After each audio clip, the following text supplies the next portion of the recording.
So we're gonna do two questions to practice this idea of the double angle identities. So there are two questions that we're gonna do, and then after that, of course, that to consolidate the lesson for today.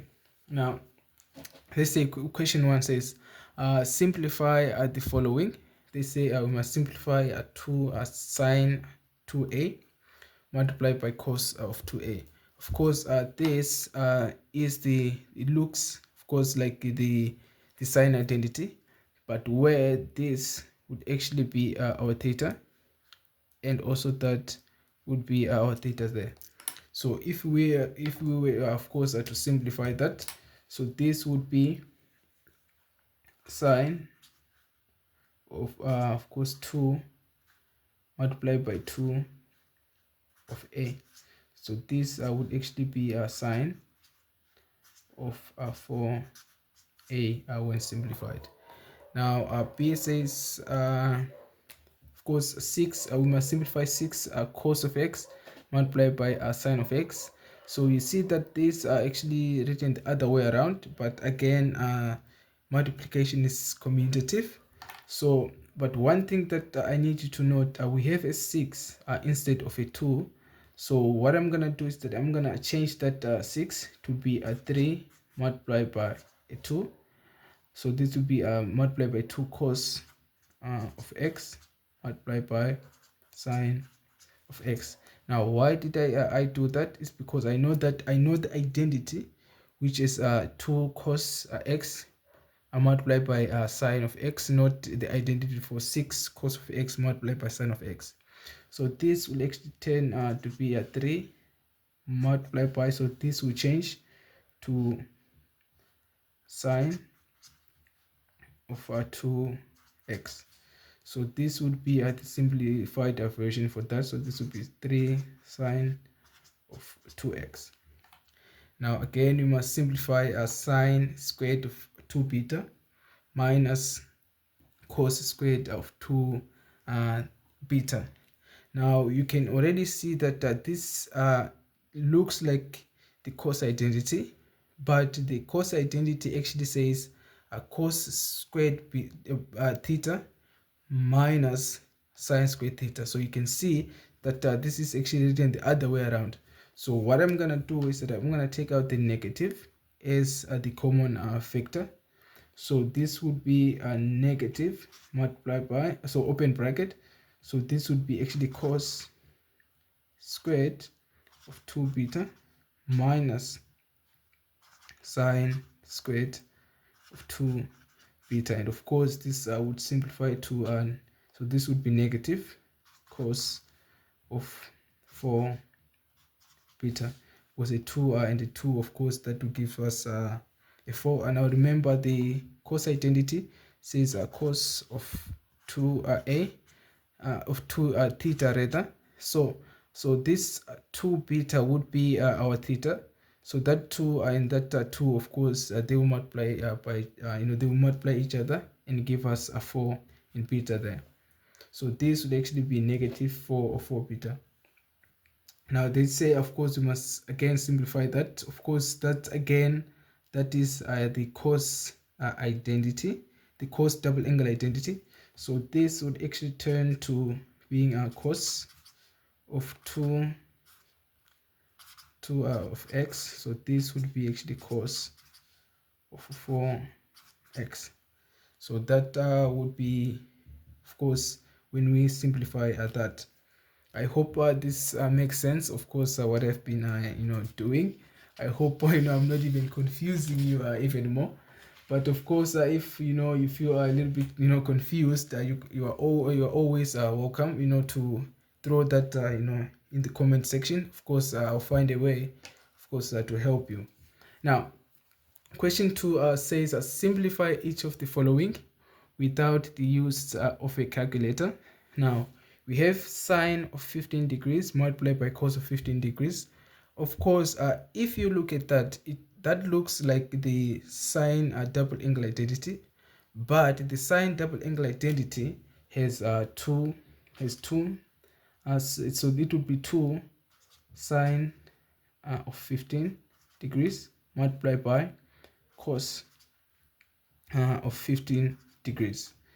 Now that's what the sign identity of sine, I mean the sign identity, of course, the right hand side, it says 2 sine of course it would be theta multiplied by cos of theta. But in this case we do not have a 2 there. So when you are not given that 2, of course they love to ask this in the exam, so I would of course please pay careful attention, because what they do is that they don't give you that 2, but they say simplify this without the use of a calculator. So what you do is that you're gonna put that 2 there because you need it, right? But what you're gonna do is to undo what you did, so you're gonna multiply that by a half. Now of course a half multiplied by 2, that gives us a 1, right? So essentially you didn't change anything. So this would become a half. Of course this would be a sine of 2 multiplied by 15. So this would be a half sine of 30 degrees. Of course I'm just gonna move that up there. Of course this would be a half multiplied by, we know that cos of 30, that's another half, so it would be half multiplied by half. Of course 1 over 2 multiplied by 1 over 2, so this would actually be 1 over a 4. So that would be the value that we get there. So when they don't give you that 2, of course I've seen many questions and when they do that, they don't give you that 2 and then they say without the use of a calculator. So you would need to put that 2 there, but and then you multiply by half in order to undo what you did, because you know that a half and a 2 multiplied by 2, that gives us 1. So what you need to do is just to multiply by a conjugate, which is what I did there.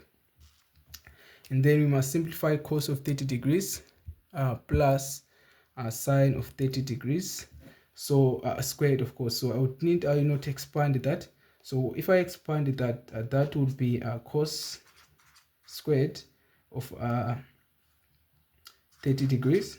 Of course we only square that, we don't square that angle as I believe.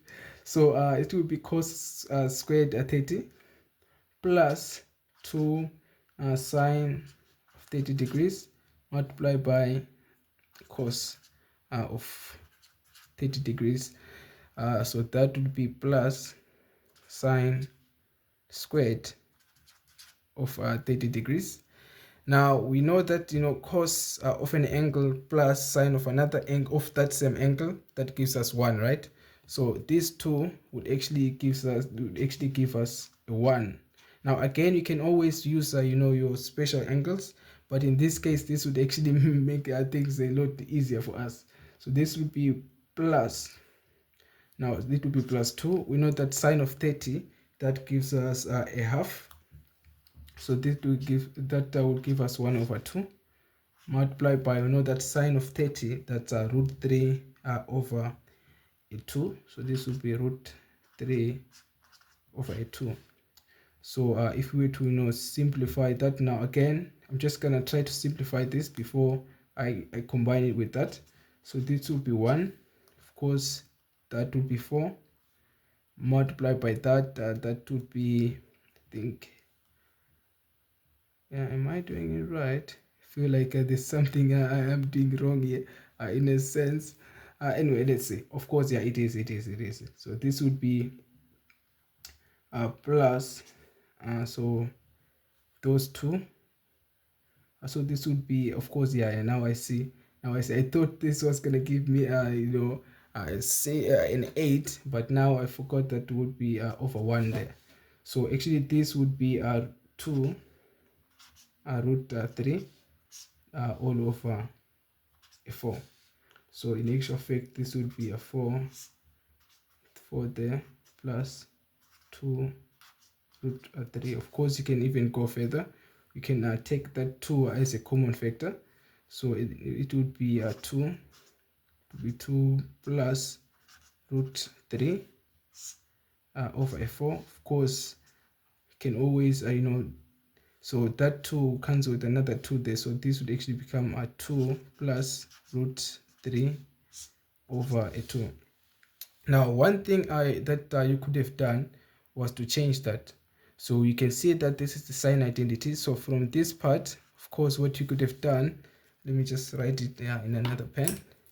So what you could have done was to change that to the double angle, of course, of sine. So this was going to become sine of 60 degrees. So again, we would have plus a 1 there, right?